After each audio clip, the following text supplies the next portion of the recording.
Hi dears, welcome back to my channel.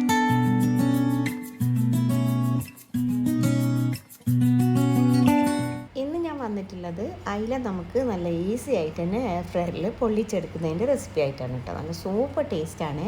അപ്പം നമുക്ക് ഇതെങ്ങനെ ഉണ്ടാക്കാൻ നോക്കാം. അതിനായിട്ട് ആദ്യം മിക്സിയിലെ ജാറിലേക്ക് ഞാനൊരു 10ഓളം ചെറിയുള്ളി, ഒരു 4 അല്ലി വെളുത്തുള്ളി, ഒരു ചെറിയ കഷ്ണം ഇഞ്ചി, 2 പച്ചമുളക്, അതുപോലെ തന്നെ കുറച്ച് മല്ലിയില, പിന്നെ 1 ടീസ്പൂണോളം കുരുമുളക് ചേർത്ത് കൊടുക്കുന്നുണ്ട്. അതുപോലെ തന്നെ 1/2 ടീസ്പൂണോളം പെരിഞ്ചീരകവും, കൂടെ തന്നെ 1/2 ടീസ്പൂണോളം മഞ്ഞൾപ്പൊടിയും, അതുപോലെ തന്നെ നമുക്കിതിലേക്ക് ആവശ്യത്തിനുള്ള ഉപ്പും കൂടി ചേർത്ത് കൊടുത്തിട്ട് ആദ്യം നമുക്കിതൊന്നങ്ങ് ക്രഷ് ചെയ്തെടുക്കാം കേട്ടോ. അതിനുശേഷം നമുക്കിതിലേക്ക് ഒരു പകുതി നാരങ്ങയുടെ നീരും കൂടി പിഴിഞ്ഞൊഴിച്ച് കൊടുക്കാം. എന്നിട്ട് ഒന്നങ്ങ് എല്ലാം കൂടി മിക്സ് ചെയ്തെടുത്തതിൻ്റെ ശേഷം നമുക്കിതൊന്നും കൂടി അങ്ങ് പേസ്റ്റാക്കി എടുക്കാം കേട്ടോ. ഒരുപാട് അങ്ങ് പേസ്റ്റായിട്ട് വരുമൊന്നും വേണ്ട.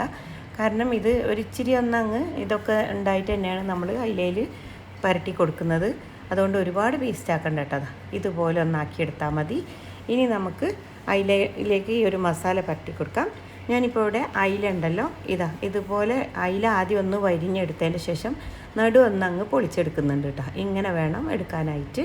എന്നിട്ട് നമുക്ക് ഈ ഒരു മസാല അകത്തും പുറത്തുമൊക്കെ നന്നായിട്ട് പരട്ടി കൊടുക്കുക. എന്നിട്ട് ഒരു അരമണിക്കൂറോളം റെസ്റ്റ് ചെയ്യാനായിട്ട് വെക്കുക. നമ്മൾ വരിഞ്ഞെടുത്തിട്ടുള്ള ആ ഭാഗത്തും അതിൻ്റെ ഉള്ളിലൊക്കെ ആയിട്ട് നന്നായിട്ട് മസാല പൊതിഞ്ഞിരിക്കുന്ന രീതിയിൽ വേണം ഇത് പരട്ടി കൊടുക്കാനായിട്ട്. ഇനി നമുക്ക് ഇതൊരു അരമണിക്കൂർ ഒന്ന് റെസ്റ്റ് ചെയ്യാനായിട്ട് മാറ്റി വെക്കാം കേട്ടോ. ഈ മസാലയൊക്കെ ഒന്ന് നന്നായിട്ട് അതിൽ പിടിച്ച് വരട്ടെ, അതിന് വേണ്ടിയിട്ടാണ്. അതിനുശേഷം നമ്മളിത് എയർ ഫ്രയറിൽ വെച്ചിട്ടാണ് പൊള്ളിച്ചെടുക്കുന്നത്. അപ്പോൾ ആദ്യം ഞാൻ എയർ ഫ്രയറിൽ അടിയിൽ ഈ ഒരു മേലത്തെ ട്രേയിലാണ് കേട്ടോ നമ്മൾ വെച്ച് കൊടുക്കുന്നത്. അതിനുവേണ്ടി ആദ്യം ഞാൻ അടിയിലെ ട്രേയിലൊരു ഫോയിൽ പേപ്പർ വിരിച്ചു കൊടുത്തിട്ടുണ്ട്. കാരണം നമ്മൾ ഈ ഒരു മസാലയുടെ ഒരു വേസ്റ്റൊക്കെ അതിലേക്ക് വീഴും, എണ്ണയൊക്കെ വീഴും. അപ്പോൾ അതുകൊണ്ട് എയർ ഫ്രയർ നമ്മൾ ക്ലീൻ ആക്കാൻ ഒരുപാട് ബുദ്ധിമുട്ടാവും. അത് കാരണം ഇങ്ങനെ വെച്ചിട്ടാണ് ചെയ്യാൻ നല്ലത് കേട്ടോ. ഇനിയിപ്പോൾ അതിലേക്ക് ഞാനൊന്ന് വെളിച്ചെണ്ണ ഒന്ന് സ്പ്രേ ചെയ്ത് കൊടുക്കുന്നുണ്ട്. ഓയിലൊന്നും യൂസ് ചെയ്യരുത്.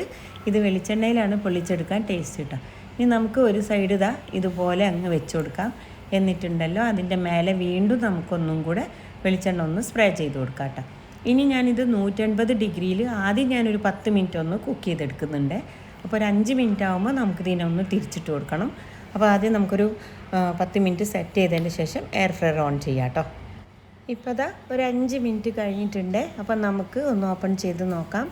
ഇപ്പോൾ കണ്ടോ, അത്യാവശ്യമൊക്കെ ഈ ഒരു സൈഡ് വന്നിട്ടുണ്ട്. അപ്പം നമ്മളിതിനെ ഒന്ന് തിരിച്ചിട്ട് കൊടുത്തതിൻ്റെ ശേഷം നേരത്തെ പരത്തിയിട്ടുള്ള മസാലയിൽ ഞാൻ കുറച്ച് മാറ്റി വെച്ചിട്ടുണ്ടായിരുന്നു. അതൊന്ന് ഞാൻ ഇതിൻ്റെ മേലെ പൊതിഞ്ഞു കൊടുക്കുന്നുണ്ട് കേട്ടോ. ഒന്ന് നന്നായിട്ട് കവർ ചെയ്യുന്ന വിധത്തിൽ വേണം നമ്മൾ അയിലയുടെ പുറത്ത് ഈ ഒരു മസാല പരട്ടാനായിട്ട്. അപ്പോൾ ഇത് ഒന്ന് പരട്ടി കൊടുക്കുക നന്നായിട്ട് തന്നെ. അതിനുശേഷം വീണ്ടും വെളിച്ചെണ്ണ അങ്ങ് ജസ്റ്റ് സ്പ്രേ ചെയ്ത് കൊടുക്കുക. ഒരു ഇച്ചിരി സ്പ്രേ ചെയ്യേണ്ട ആവശ്യമുള്ളൂ കേട്ടോ. അതിനുശേഷം ബാക്കി 5 മിനിറ്റും കൂടെ നമുക്കൊന്നങ്ങ് കുക്ക് ചെയ്തെടുക്കാം. ഇപ്പോൾ മറ്റേ സൈഡും അത്യാവശ്യമൊക്കെ ഒന്ന് വെന്ത് വന്നിട്ടുണ്ട്. ഇനി ഞാൻ 2 മിനിറ്റ് ഒന്ന് തിരിച്ചിട്ട് കൊടുത്തതിൻ്റെ ശേഷം കുക്ക് ചെയ്തെടുക്കുന്നുണ്ട്. കാരണം മറ്റേ സൈഡ് നമ്മൾ ഒരു നന്നായിട്ട് മീനിൻ്റെ ആ ഒരു ഫ്ലഷൊക്കെ ഉള്ള ഭാഗമായതുകൊണ്ട് ജസ്റ്റ് മസാല ഒന്നും കൂടി ഒന്ന് മൊരിയാനും വേണ്ടിയിട്ടാണ് കേട്ടോ. ഇനി നിങ്ങൾക്ക് ഇങ്ങനെ മതിയെന്നുണ്ടെങ്കിൽ ഫിഷൊക്കെ നന്നായിട്ട് വെന്തിട്ടുണ്ട്. ഞാൻ ജസ്റ്റ് ഒന്ന് മൊരിക്കാൻ വേണ്ടി മാത്രമാണ് 2 മിനിറ്റ് കൂടെ വെച്ച് കൊടുക്കുന്നത്. ഇപ്പോൾ കണ്ടോ, ഒന്നും കൂടിയൊക്കെ ഒന്നൊരു ബ്രൗൺ കളറായിട്ട് വന്നിട്ടുണ്ട്. അപ്പോൾ ഇത്രേ ആവശ്യമുള്ളൂ. നമ്മളുടെ ഫിഷ് ഇവിടെ റെഡി ആയിട്ടുണ്ട്. നല്ല അടിപൊളി ടേസ്റ്റാണ് കേട്ടോ. എല്ലാത്തിൻ്റെ കൂടെ സൂപ്പറാണ്.